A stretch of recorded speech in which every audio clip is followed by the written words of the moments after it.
Hey, Sal, we're going live any second now. Who do you want to do a shout out to? Awesome. Yeah, I want to do a shout out to all the extraordinary transgender people that I've had the privilege to meet and interview.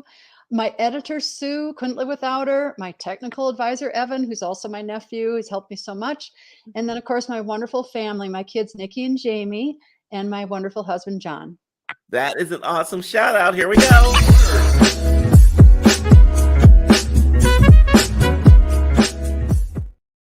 Hey guys, we're back again for another amazing show. Today we've got Sal Skog on the show with us. Sal is a photojournalist and an ally and advocate for the transgender community and transgender people.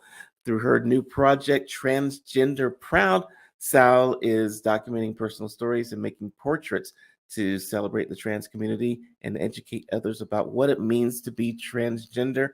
Welcome to the show, Sal. How are you today? Thank you so much. I'm wonderful. It's good to see you.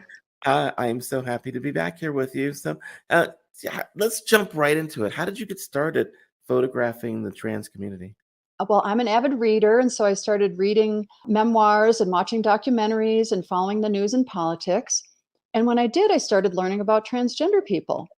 And I was so impressed with their honesty and their integrity, because these are remarkable people who've gone on extraordinary journeys simply to be who they are. So one day I had an idea to start documenting their stories. I'll never forget the first person I told. It was my husband, John, and we were hanging out in bed one Sunday morning. And I said, John, I'm going to start photographing transgender people. And when I did, I burst into tears. I cried and cried like a baby. And then over the next couple of weeks, every time I mentioned this project, I started crying. And then one day I had an appointment with my wonderful counselor, Lynn. And I said, I'm telling people that I'm going to photograph transgender people, and I start crying and I don't know why. And she said, Sal, that's because that's your soul speaking. Being transgender is hard. And if I can help even one person on that journey and educate others about what it means to be transgender, then I'm really happy. So I'm really glad you're all here to watch my show today and listen to my stories. Having you listen to these stories and sharing them with you is a dream come true for me. That is amazing. And we're definitely going to tell some of your stories.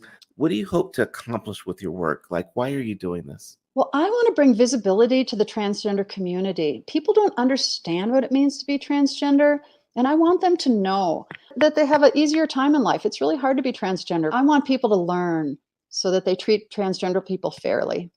I think that's an absolutely brilliant mission. So I think we're going to have to make sure people can get in touch with you. So on Instagram, it's celebrate_trends, and they can definitely get in touch with you on your website. Mm-hmm. So tell us some stories. I know we've got some of your pictures. Let's look at your pictures and you tell us the stories that go along with them. All right. The first story is Mateo's story. He lives in Minnesota. I remember not feeling right in my body from very early on. I hated it when my mom would put me in dresses or want to do my hair. The night before picture day in 6th grade, I cut off all my hair and came out as bisexual to my classmates, which booked me a one-way ticket to Bully Lane. Later, when I was just starting confirmation classes, the teacher told me that based on my sexual preference, I could no longer attend. My mom said I would go to hell, but when my grandpa found out, he marched into that church and said, God makes no mistakes, and if that's who she says she is, then I believe her. The rest of my family fell in line after that. For years, I masked my feelings with drugs and sex. I spiraled into depression and had multiple suicide attempts. I questioned my gender identity, but after I started testosterone, I felt like I finally had the answer every time I looked in the mirror as facial hair started to grow and my voice began to change. There's all this crap on social media about how trans people are groomers and pedophiles. It just doesn't make any sense. The world needs to see that trans people are living like everybody else. I'm a husband, a dad, a student, I'm employed, and I have kids. I shop at Costco and I go to Starbucks. It's not that we're special, it's just that we want to be treated the same as everyone else. This is Oliver. He's 29, he lives in Minneapolis. When I was 19, I told my brother I thought I was trans, and he wanted to know why anyone would transition and make themselves a target. I told him, it's not that I want to make myself a target, it's just that I need to be who I'm meant to be. I used to be jealous of men because men are always taken seriously. I wanted to be confident and powerful, but I was crumbling under the pressure of not being who I was meant to be. I was spiteful. Why did other men get dealt the right hand, but I didn't? Now that I'm a man, people treat me differently. I'm actually respected now, and I get listened to more at work. That's messed up. It shouldn't be like that. Because I've lived on both sides of the coin, it's made me more mindful of how I treat women. I make sure they're heard and supported, because when I was female, I wasn't listened to. This is Zephyr. He lives in Denver. Zephyr's 27. Being trans has hardly been my main focus in life, but when my friend Daniel died in the Club Q shooting, it shocked me back into the realization that you can be killed for being yourself. I was dealt a shitty hand of cards. I grew up in a Southern Baptist home in Alabama, where my parents put on nice faces for church, but when we got home, they weren't good Christians anymore. There was drinking and abuse, and my little brother and I would be left home alone for days without food. My dad called me a freak daily. When I started hormones, I was afraid he would kill me. I attempted suicide twice, and by the time I was 19, I knew I would die if I didn't leave. I desperately wanted to live and be happy. So with $100 in my pocket, I packed a bag and hitchhiked to Colorado. I got on Medicaid and was able to get top surgery as well as therapy to help me undo all the crap from my childhood. I don't see my family anymore because I care about my mental well-being, and I gotta protect my heart. I've had to find love in other places. I have a boyfriend now, and I only keep people around me that make me feel safe. Sometimes I forget that I'm trans.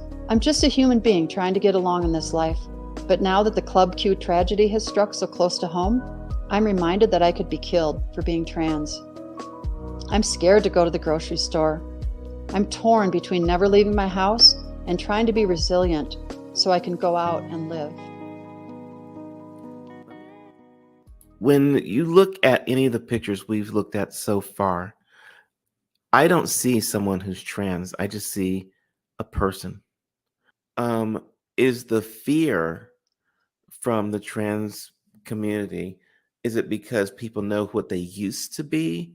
In other words, if somebody moved to a new state and they were in a new environment, people wouldn't know that they were trans, would they? No, they really wouldn't, oftentimes. I'm not an expert, so I can only guess. And I just think people are afraid of what they are unfamiliar with. It scares Mhm. them. That's why I want to do this project, because if they learn who these people are, they won't be afraid anymore, and it won't be such an issue. I think that's the whole point of this episode right here, is letting people realize it's like, dude, you're trans. It's like, no, he's just another person, Right. and you need to be treated like another person. Yep. Yeah. Tell me some more stories. This is Julia. She's 69. She lives in Denver. She says, hiding my identity was like carrying a load of bricks on my back, but I was too afraid to transition. I thought it would destroy my whole life. When I finally told my wife that I was trans, she said, I think everybody has the right to be free and be who they are. I always knew something was different about you. I just didn't know what it was. I'm lucky because my wife is very open-minded, and it was wonderful that she not only accepted my transition, but embraced it. I don't think transitioning changed our relationship, but it helped me. Not having to hide is so freeing. This is Ellie Krug. She's 65. I grew up at a time when people weren't even using the words lesbian and gay. There were only horrible slurs. When I was 11, I would sneak into my sister's bedroom to wear her underwear. I thought this fetish was just a phase that would go away. When I met my girlfriend in high school, I thought it would go away. When I went away to college, I thought it would go away. When I got married, I thought it would go away. And when my daughters came along, I thought it would go away. The desire never went away. And when it didn't, I was upset with myself for not being stronger, for not resisting the urge. I went to a therapist. I wanted him to give me a mantra to stop the longing, but the longing never stopped. I had thought I was just a gay man with a panty fetish, but that wasn't true at all. I had raging fantasies about men, but I was married and I didn't want to cheat on my wife. That likely saved my life, because if I had come out of the closet, I most certainly would have died of AIDS. I realized that if I didn't transition, someday I'd be laying on my deathbed, thinking of myself as a coward for not having been braver. My whole life would have been a waste. To me, that was unacceptable. Unfortunately, my marriage didn't survive my transition. It's hard to leave someone when you really love them, so it took me 3 years to leave my wife. At the time I transitioned, I owned a law firm representing some major national firms. I wrote a letter to my clients explaining what it means to be trans. I asked them not to fire me, but they did, and I had to close the firm. At the time, trans people weren't very visible, so I started speaking at churches and other small venues. I wrote a memoir and built a new business, and now I go across the country speaking about human inclusivity. I've given more than 1,000 talks since 2009. I teach people how to be welcoming and accepting to anyone who is different. This is Naomi. She's 41. She's a celebrity hair and makeup artist. I got into drugs hardcore when I was 17 or 18, and I was selling my body. I suppressed my trans identity, and I was living in a dark, lonely, and broken place. I was killing myself with active addiction. I went to prison for 4 years. The core of my spiritual self was broken. In order to heal, I had to be honest with myself. I took a long, hardcore, gut-wrenching inventory of who I am, and my honesty led me to myself. I realized I've been transitioning my whole life. I am a woman. My father once told me he couldn't love me because I was looking more like a woman. I knew it would take time for him to process losing a son. My transition goes way deeper than pronouns and clothes. Transitioning has been a deep spiritual experience for me. This is Leo. He's 32. When I was younger, I lived my life as a tomboy. In high school, I felt like I needed to be a boy, but I didn't know how to be a boy. When I joined the Air Force, I felt awkward as hell to be in the female barracks. I felt so out of place. Once I had to wear a skirt as part of our uniform, and I hated it. I never felt so uncomfortable in my life. I was afraid to transition because I thought I might be kicked out with a dishonorable discharge and lose all my benefits. Then in 2016, the Obama administration lifted the military's ban on openly serving transgender troops. I transitioned, and I was surprised and extremely blessed to be treated the same as all the other guys. I'm supported all the way around 360 degrees. My mama always told me, closed mouths don't get fed. If you have something to say, go ahead and say it, even if the whole world is against you. I don't go around telling people I'm trans, but if I hear somebody talking about trans people in a negative way, I'll speak up. You can only go so far with some people, though, because some folks just don't want to learn. This is Moss. He lives in Colorado Springs. He's 14. When I was young, I always believed God had made a mistake. I thought he was supposed to make me a boy since I felt like one. I felt jealous of other boys, and I wondered what it would be like to be one. When I came out as trans, my family was fully supportive.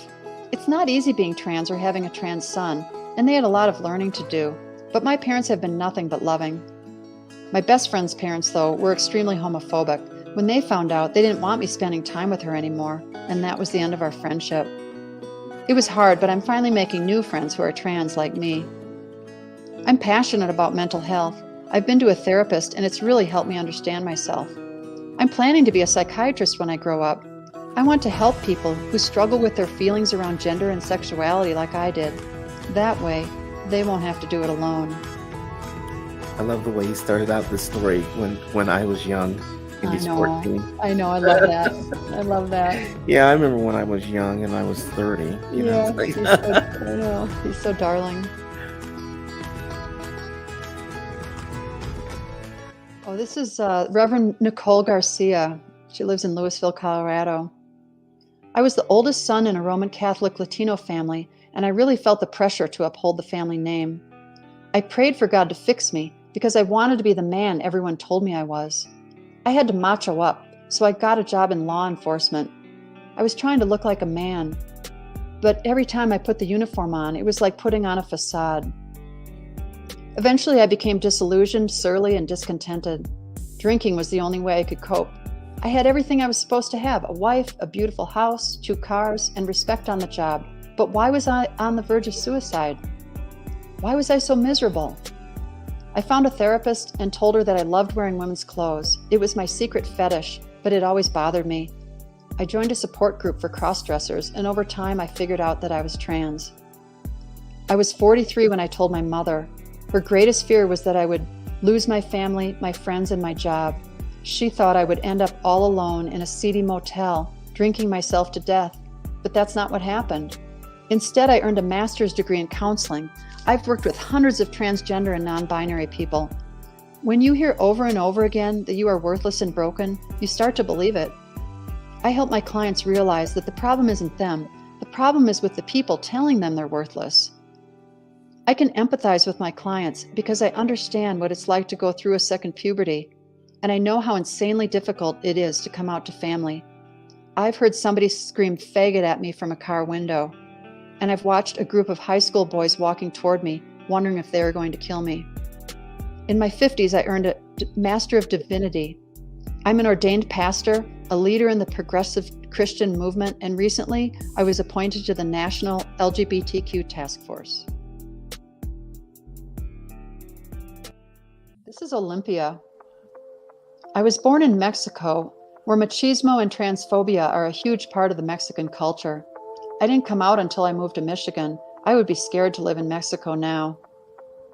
I have intense gender dysphoria. There is a complete disconnect between my body and my mind. When I look in the mirror, I know that my penis shouldn't be there and that I should have breasts. It definitely makes me feel uncomfortable. It's extremely difficult just to exist as myself. Drag is the art of transformation. When I'm in drag, I can see that my outside looks like the femininity I feel on the inside. This is not a costume, this is me. And I feel extremely powerful, like I can fight the world if I need to. Oh, this is the best family ever. Best parents ever. Brad and Brenda from Buffalo, Minnesota, and their kids, who are both trans, they're brothers. We're lucky because we had daughters for a while, but once they settled into their transition, we started to see the boys shine. And now it feels like we've always had boys. No matter what, you love your child, and even more important, your child needs you. So we've been here for our boys right from the beginning. We all want to protect our kids. And the best way to protect them is to trust them. Some parents don't accept their kids as transgender. I would say to them, don't make it so they have to protect themselves from you. Now we feel closer to our kids because they're finally showing us who they truly are. They don't have anything to hide anymore. We're finally getting to meet them on equal ground. And we're going to love our boys forever. You know, before you started the story, Yeah. I was looking at the picture and I'm going like, who's transgender in this picture, right? And I would defy anyone to look at this picture and go, this person's transgender and this one's like not right or whatever. That's just a beautiful family right there. Yeah, it really is a beautiful family. I love those parents. This is Emmett. He lives in St. Petersburg, Florida. He's 25. I felt like a zoo animal in the small town I grew up in. It seemed like the whole town was talking about me because they had never known a queer person before I came along. Everyone was intrigued by me, but not in a polite way. They didn't listen to understand. They listened so they could talk about me. It was very dehumanizing. I decided to wear a tuxedo to prom one year, and I invited a girl to go with me. It was the talk of the town. When the school found out, they sent a letter saying that if I wore the tuxedo, I would be suspended. My mom cried. She was upset and scared for me, but I wanted to pave the way for the people that would come after me. When I arrived at the dance that night wearing the tux, everybody cheered and broke into applause, and the principal actually apologized. My mom has definitely been my backbone through everything. We're very close. She doesn't have a judgment bone in her body. She always says, whatever makes you happy, that's what I want. She believes in me more than I believe in myself. Everybody needs a person like that in their life, you know? When I was afraid to transition, someone told me, you're still going to be cute and you're still going to be loved. You're going to be happier than ever. So don't worry about how you're going to look, because happiness is what looks good on people. Now I live in St. Pete, Florida. To find this welcoming community has been a saving grace for me. And now that I'm seeing changes from hormones, I've kind of fallen in love with myself. That's awesome. Isn't that the best? This is the last story of Rachel. She lives in Colorado. She's kind of my neighbor here. She's 62. God doesn't make mistakes. Society does. So listen to me. I may have been born a boy, but I'm not a boy. I'm telling you, I'm trans. I grew up in a white conservative community in the 60s. When I was in kindergarten, my teacher wouldn't allow me to play house with the girls. She said I could only play with Legos or Lincoln Logs. I threw such a hissy fit that they had to call my mom to pick me up, and everything changed after that. My mom wouldn't let me have stuffed animals, wear her jewelry, or dress up in her clothes anymore.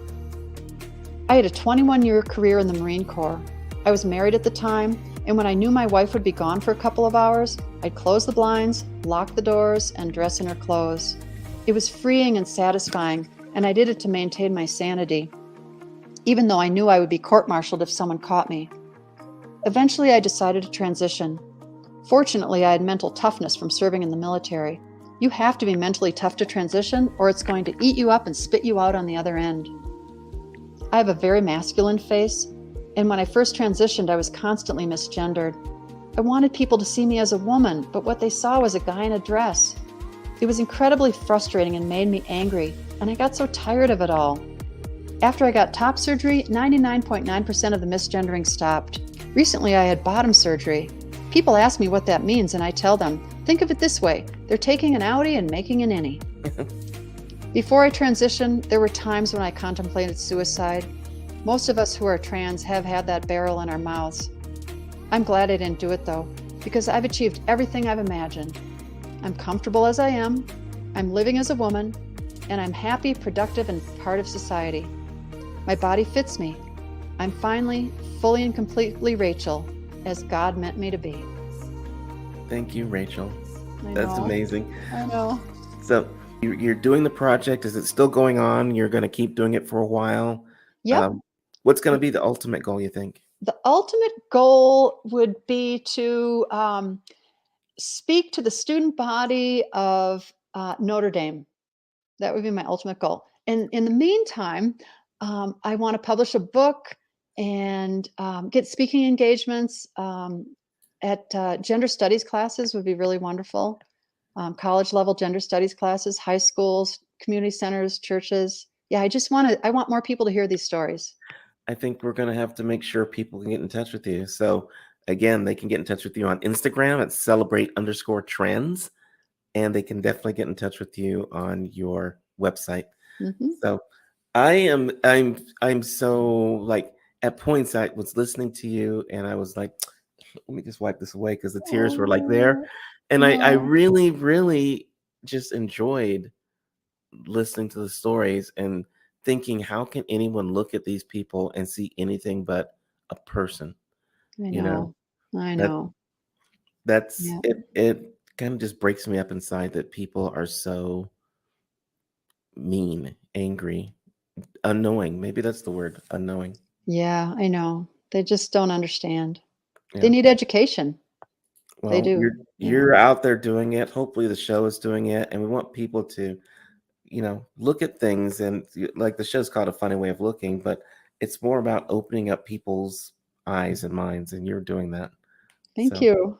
well, thank you for being on. We're definitely going to have you back sometime in the future, and say goodbye to everybody. That'd be wonderful. Goodbye, everybody. Nice to see you.